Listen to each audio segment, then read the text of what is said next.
Corruption cases کا جواب دینا ہوگا۔ وزیر اطلاعات عطا تارڑ کہتے ہیں 190 million pound mega corruption scandal ہے۔ بانی پی ٹی آئی نے ایک فیصلے سے فرد واحد کو 80 سے 90 ارب کا فائدہ دیا۔ آپ نے گھر، انگوٹھی اور قادری یونیورسٹی کی شکل میں رشوت لی، آپ نے جو کیا وہ بھگتنا بھی پڑے گا۔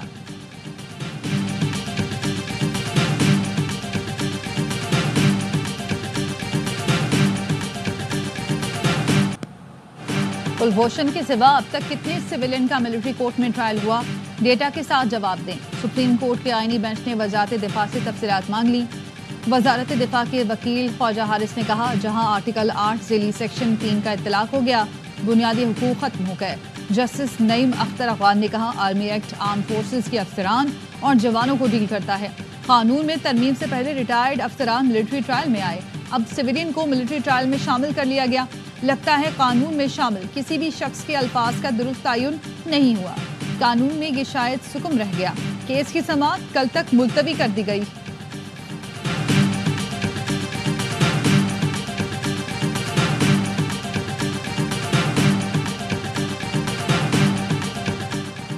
اسلام آباد ہائی کورٹ بار نے 26ویں آئینی ترمیم کے خلاف سپریم کورٹ میں درخواست دائر کر دی۔ آئینی ترمیم اور اس کے تحت ہونے والے تمام اقدامات کو کالعدم قرار دینے کی استدعا۔ درخواست میں وزارت قانون، چاروں صوبوں، جوڈیشل کمیشن آف پاکستان اور دیگر کو فریق بنایا گیا۔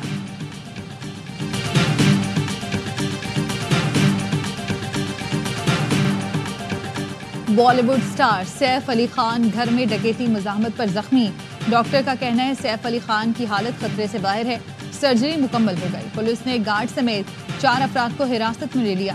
ڈکیتی میں ملوث ایک ملزم کی نشاندہی کر لی گئی۔ بھارتی میڈیا کا کہنا ہے سیف علی خان کے بیٹے ابراہیم نے گاڑی تیار نہ ہونے پر والد کو رکشے میں اسپتال پہنچایا۔ لوک سبھا کے رکن اسدالدین اویسی کا کہنا ہے بھارت میں مسلمان سیاستدان اور اداکاروں کو نشانہ بنایا جا رہا ہے۔ کانگریس نے بھی حکومت کی سیکیورٹی پر سوالات اٹھا دیے۔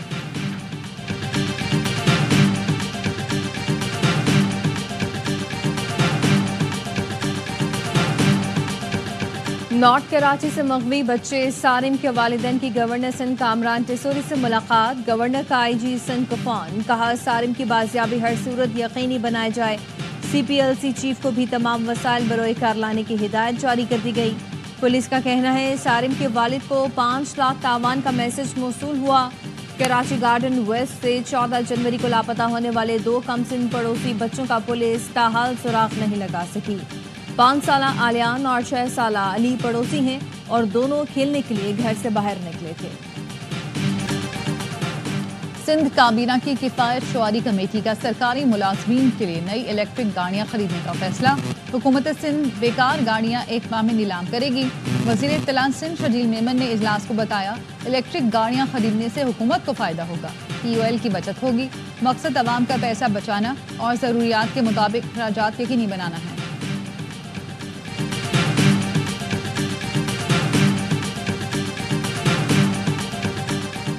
وزیر اعظم کی زیر صدارت چھوٹے اور درمیانے درجے کے کاروبار کے امور پر جائزہ اجلاس۔ وزیر اعظم کی یوتھ پروگرام کے تحت قرض کی رقم 5 لاکھ سے بڑھا کر 15 لاکھ کرنے کی ہدایت۔ وزیر اعظم نے کہا کاروبار کو سہولتیں دینے کے لیے ترقی یافتہ ممالک کے ماڈلز کا اطلاق یقینی بنایا جائے۔ ہم افرادی قوت کو چھوٹے اور درمیانے درجے کے کاروبار میں سہولت دینے کے لیے پرعزم ہیں۔ SMEs کو فروغ دے کر ملکی برآمدات میں اضافہ کرنا حکومت کی اولین ترجیح ہے۔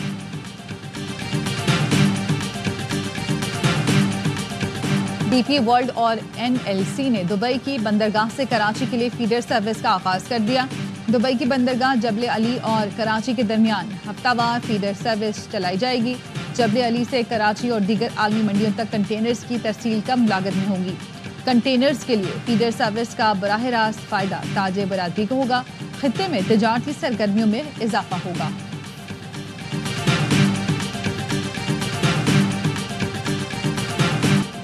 جامعات میں بیوروکریٹ وائس چانسلر کی تقرری۔ کراچی یونیورسٹی سمیت سندھ بھر کی جامعات میں تدریسی عمل معطل۔ جنرل سیکرٹری کا کہنا ہے جامعات میں بیوروکریٹ وائس چانسلر کی تقرری قابل قبول نہیں ہوگی۔ مطالبات نہ مانے گئے تو سندھ اسمبلی اور وزیر اعلیٰ ہاؤس کا گھیراؤ کریں گے۔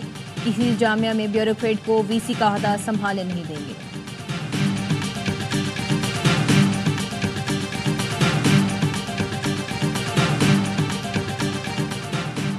ٹرانسجینڈر کھلاڑی خواتین کی ٹیموں میں شامل نہیں ہو سکیں گے۔ امریکی ایوانی نمائندگان میں ٹرانسجینڈرز کو خواتین کے کھیلوں میں شرکت سے روکنے کا بل منظور۔ بل پر اب سینٹ میں ووٹنگ ہوگی، جس کے بعد قانون بن جائے گا۔ نو منتخب صدر ڈونلڈ ٹرمپ نے صدارتی مہم کے دوران بائیڈن حکومت کی متنازع ٹرانسجینڈر پالیسی پر کہا تھا وہ حکومت میں آ کر ٹرانسجینڈر کے پاگل پن کو ختم کریں گے۔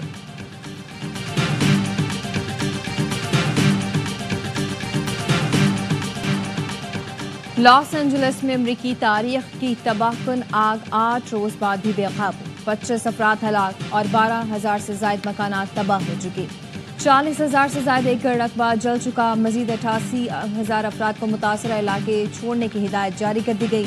پیسیفک پیلیسڈز میں 13 اور ایٹن میں 23% آگ پر قابو پایا جا سکا ہے۔ ریسکیو ٹیموں کو تیز ہواؤں کے سبب آگ بجھانے میں مشکلات کا سامنا۔ امریکی مسلمان لاس اینجلس میں متاثرین کی امداد کے لیے پہنچ گئے۔ امریکہ کی سب سے بڑی مسلم فلاحی تنظیم کی امدادی کارروائیاں جاری۔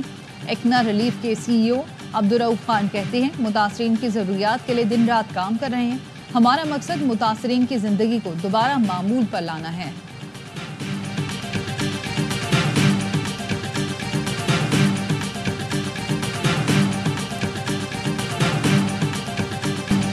پاکستان اور ویسٹ انڈیز کی ٹیسٹ سیریز کا آغاز کل ہوگا۔ ٹرافی کی رونمائی کر دی گئی۔ دونوں کپتانوں کا فوٹو شوٹ۔ شان مسعود نے کہا ویسٹ انڈیز کے خلاف سیریز میں اگلے سائیکل کی تیاری کریں گے، کوشش کریں گے ایسی ٹیم بنے کہ ہمیں ہرانا مشکل ہو۔ عباس کو کنڈیشن کی وجہ سے آرام دیا گیا۔ ویسٹ انڈین کپتان نے کہا سیریز کے لیے تیاری بہت اچھی ہے، میچ اے اسپورٹس پر براہ راست دکھائے جائیں گے۔